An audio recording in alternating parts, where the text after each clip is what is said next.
NEET, JEE போன்ற நுழைவுத் தேர்வுகளில் முறைகேடுகளை தடுக்க வகை செய்யும் பொது தேர்வுகள் முறைகேடுகள் தடுப்பு மசோதா மக்களவையில் நிறைவேற்றப்பட்டது.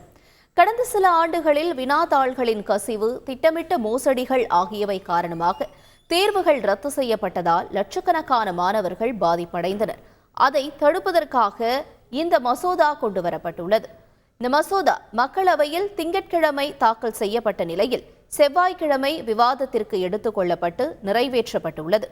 யுபிஎஸ்சி, எஸ்எஸ்சி, ரயில்வே, வங்கித்துறை போன்ற ஆட்சேர்ப்பு தேர்வுகள் மற்றும் தேசிய தேர்வு முகமையால் கணினி அடிப்படையில் நடத்தப்படும் அனைத்து தேர்வுகளுக்கும் பொருந்தும்.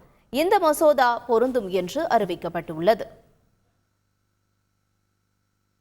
நுழைவுத் தேர்வுகளில் முறைகேடுகளை தடுக்க நவீன தொழில்நுட்பங்களை பயன்படுத்த வேண்டும் என்று திமுக எம்பி கதிர் ஆனந்த் கோரிக்கை விடுத்துள்ளார்.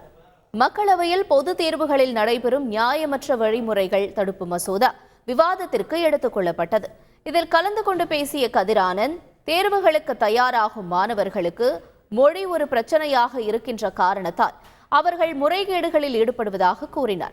மாணவர்களுக்கு அவர்களின் சொந்த மொழிகளில் தேர்வு எழுதுவதற்கான வாய்ப்பு வழங்கப்பட்டிருந்தால் அதன் முறைகேடுகள் தடுக்கப்பட்டிருக்கும் என்றும் வலியுறுத்தினார். ஆனால் ஹிந்தியில் மட்டுமே தேர்வு நடைபெற வேண்டும் என்பதில் மத்திய அரசு பிடிவாதமாக உள்ளதாக கூறிய கதிர் ஆனந்த், முறைகேடுகளை தவிர்க்க மாணவர்களுக்கு இருக்கும் மொழி தடைகளை மத்திய அரசு நீக்க வேண்டும் என்று வலியுறுத்தினார்.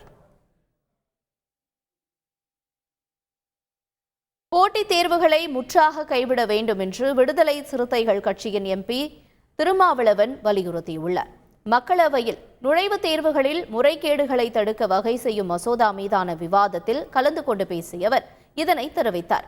தேர்வர்களுக்கான வடிகட்டு முறை உயர் பதவிகளில் அல்லது வேலைவாய்ப்புகளில் பணியமர்த்த விடாமல் தடுப்பதற்கான ஒரு புதிய யுக்தியாகவே கருதப்படுகிறது என்றும் அவர் கூறினார். செய்திகளை உடனுக்குடன் தெரிந்து கொள்ள உடனே சப்ஸ்கிரைப் பண்ணுங்க.